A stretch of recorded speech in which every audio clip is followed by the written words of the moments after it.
Bismillahirrahmanirrahim. Assalamualaikum warahmatullahi wabarakatuh. Alhamdulillah. Innal hamdalillah nahmaduhu wa nasta'inuhu wa nastaghfiruh wa na'udzu billahi min shururi anfusina wa sayyiati a'malina. May yahdihillahu fala mudilla lahu wa may yudlilhu fala hadiyalah. Asyhadu an la ilaha illallah wahdahu la syarika lah wa asyhadu anna Muhammadan abduhu wa rasuluhu la nabiyya wa la rasulahu ba'dah. Allahumma salli wa sallim wa zid wa an'im ala abdika wa rasulika nabiyyina wa maulana sayyidina Muhammadin asyrafil anbiya'i wal mursalin wa ala alihi wa ashabihi ajma'in, amma ba'du. Hadirin bapak, ibu-ibu, saudara-saudari jemaah salat subuh Masjid Baitus Salam yang dimuliakan Allah Subhanahu wa taala yang saya hormati. Alhamdulillah, pagi ini kita masih diberikan nikmat yang sangat besar. Kita bisa hadir di rumah Allah ini melaksanakan ibadah yang wajib maupun yang sunnah. Mudah-mudahan amal ibadah yang kita laksanakan senantiasa diterima oleh Allah Subhanahu wa taala. Amin ya rabbal alamin. Tak lupa kita juga bersolawat serta salam kepada Nabi Muhammad sallallahu alaihi wasallam. Mudah-mudahan kita diakui sebagai umatnya dan di akhirat nanti mendapatkan syafaat dari beliau sallallahu alaihi wasallam atas izin Allah. Amin Allahumma amin. Hadirin rahimakumullah. Kita sudah masuk di bulan Dzulhijjah, di malam-malam atau hari-hari 10 hari awal bulan Dzulhijjah, yang mana ini merupakan hari-hari yang apabila kita beramal, maka amal kita ini dicintai oleh Allah Subhanahu wa taala. Sebagaimana sabda Rasulullah sallallahu alaihi wasallam, "Ma min ayyamin al-'amal shalihu fiha habbu ila Allah min hadhihi al-ayyam." Tidak ada hari-hari di mana amal saleh lebih dicintai Allah daripada 10 hari ini, yaitu 10 awal bulan Dzulhijjah. Hadis riwayat Al-Bukhari. Ini dalam suasana yang mulia ini izinkan saya menyampaikan satu pesan sederhana. Jangan biarkan keutamaan hari-hari ini terlewat hanya karena kesibukan keduniaan kita. Mana kita gunakan waktu-waktu di 10 hari awal pertama bulan Dzulhijjah ini kita maksimalkan untuk ibadah. Mana yang sudah kita laksanakan ini salat subuh berjamaah di hari-hari ini, maka lebih baik dari hari-hari selain hari-hari ini.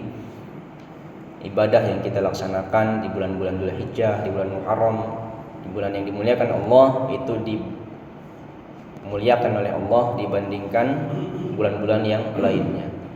Maka teruslah kita beramal sesuai dengan kemampuan kita dan tidak usah kita melihat amal orang lain. Karena nanti di akhirat kita tidak ditanya dengan amal orang lain. Yang ditanya oleh Allah di akhirat nanti, ditanya oleh para malaikat penanya dalam kubur, itu adalah amal kita masing-masing. Amal orang lain tidak ditanya. Saya tidak ditanya amal salehnya Pak Haji Darwis. Saya tidak ditanya amal solehnya Pak Ujang, ya Pak Wondo, tidak ditanya. Bahkan orang tua kita pun kita tidak ditanya. Bagaimana orang tuamu di dunia? Tidak ditanya. Yang ditanya itu adalah amal kita sendiri, amal soleh kita yang dihisab oleh Allah Subhanahu wa taala, yang diperhitungkan di akhirat nanti itu adalah amal kita sendiri, bukan amal orang lain. Maka kita tidak perlu capek-capek melihat amal orang lain. Mau orang lain itu beribadah, alhamdulillah, tidak juga itu urusan dia dengan Allah Subhanahu wa taala. Justru yang harus kita pedulikan, yang harus kita perhatikan itu adalah amal kita. Yang kita perlu khawatirkan, kita cemaskan itu diri kita dan keluarga kita, yang orang-orang kita cintai. Apakah kita bisa selamat? Apakah justru kita celaka di hadapan Allah? Maka hadirin rahimakumullah, mari kita perhatikan amal kita di 10 hari awal pertama bulan Dzulhijjah ini, yang mana nanti di dalamnya ada kurban, yang mana berkurban ini merupakan salah satu perintah oleh Allah Subhanahu wa taala di dalam Quran surat Al-Kautsar ayat 1 sampai 2. Inna a'tainakal kautsar fasholli li rabbika wanhar. Jadi kita ini diberikan nikmat oleh Allah itu banyak sekali. Jangankan nikmat harta, jabatan, tidak. Itu hanya sebagian kecilnya saja. Kalau kita lihat belum masuk ke nikmat itu, nikmat melihat saja sudah luar biasa. Nikmat bernafas saja sudah luar biasa. Jadi sangat banyak nikmat yang Allah berikan kepada kita ini. Maka apa konsekuensinya? Apa yang bisa kita lakukan untuk mensyukuri nikmat itu? Maka Allah berikan langsung secara gamblang, fasholli li rabbika wanhar. Maka salatlah atas nama Tuhanmu, ya, dengan nama Tuhanmu, dan berkurbanlah. Jadi kita ini diperintahkan untuk salat.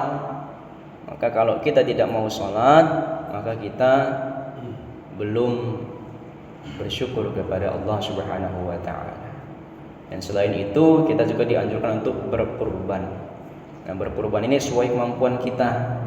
Kalau kita mampu berkurban dengan unta, silahkan. Berkurban dengan kerbau, sapi, silahkan. Bahkan kalau kita tidak punya harta untuk membeli hewan-hewan yang cukup mahal itu, kita boleh berkurban dengan seekor kambing. Bahkan kemarin saya survei di lokasi itu ada yang 2.300.000, 2.300.000 rupiah sudah bisa berkurban dengan kambing. Dan kita lagi-lagi tidak usah melihat kurban orang lain. Kalau orang lain kurbannya, kambingnya kecil amat. Selama dia sudah masuk hisab, sudah masuk 2 tahun usia umurnya, tidak usah kita komentari. Ini kadang-kadang kita melihat, ya Allah, pelit amat orang ini kurban cuma.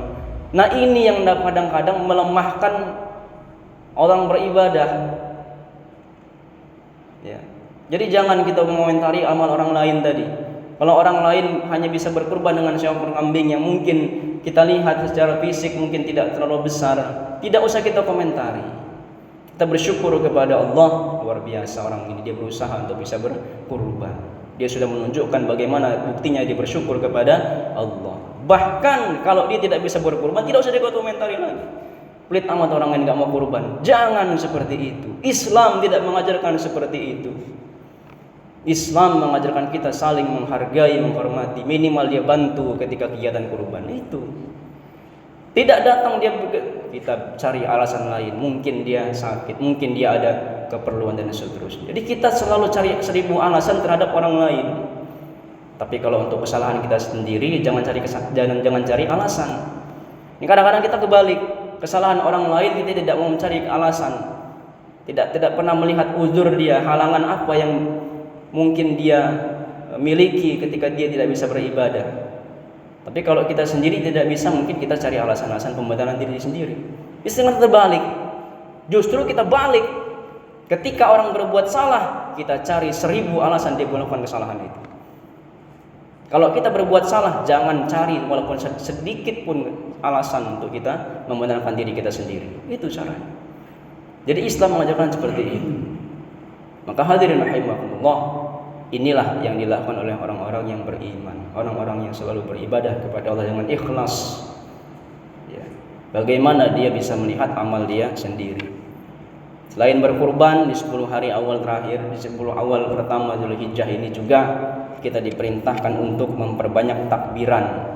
Jadi takbiran itu sudah boleh sekarang, Pak. Sudah boleh. Bahkan para sahabat Abu Hurairah, Ibnu Umar radhiyallahu taala anhum, semua mereka itu di pasar-pasar, Pak. Itu bertakbir, Allahu akbar, Allahu akbar, Allahu akbar. La ilaha illallah, wallahu akbar, Allahu akbar walillahil hamd.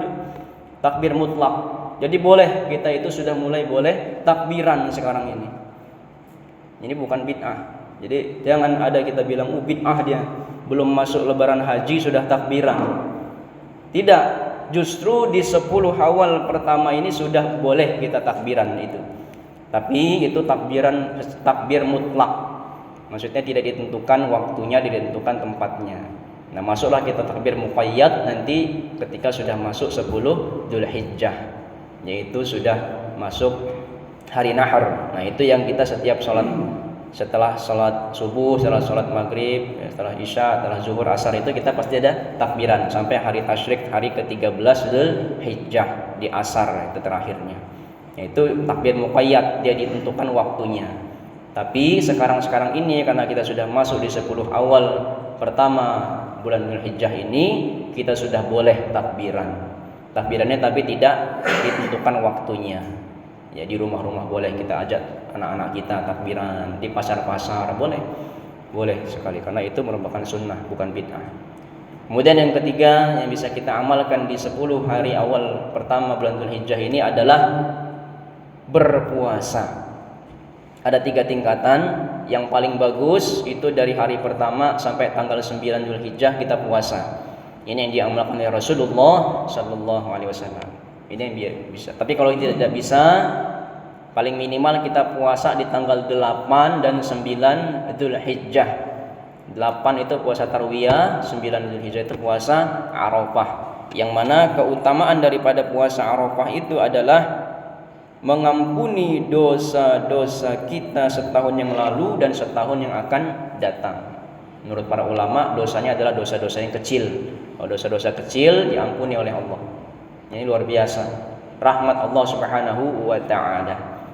Kalau kita berpuasa Arafah di 9 Dzulhijjah, saudara-saudara kita itu cukup di Arafah mendengar khutbah di Arafah sana yang luar biasa, Pak Haji, ibu-ibu hajah yang sudah melaksanakan ibadah haji ke tanah suci Mekah selamat karena bapak sudah ada jaminan dari Rasulullah SAW, laisa lahu ya ilal jannah. Mereka dipastikan masuk ke dalam surga bagi orang-orang yang sudah melaksanakan haji. Maka bagi kita yang mungkin belum melaksanakan haji, ya kita di 9 Dzulhijjah itu bisa puasa Arafah. Dan keutamaannya juga luar biasa, mengampuni dosa-dosa kita yang setahun sebelumnya dan setahun yang akan datang. Hadirin rahimakumullah, inilah hal-hal yang bisa kita maksimalkan tidaknya di 10 hari awal pertama bulan Dzulhijjah ini. Maka mari kita laksanakan dengan keikhlasan, dengan kekuatan dan semangat agar kita menjadi hamba-hamba Allah yang tidak hanya beramal tetapi diterima juga amal kita di sisi Allah Subhanahu wa taala. Mari kita akhiri dengan doa kafaratul majelis. Kurang lebihnya mohon maaf pada Allah, mohon ampun. Subhanakallahumma wa bihamdika asyhadu an la ilaha illa anta astaghfiruka wa atubu ilaik. Wallahu taala alam bisawab wa nahnu nata'allam. Assalamualaikum warahmatullahi wabarakatuh.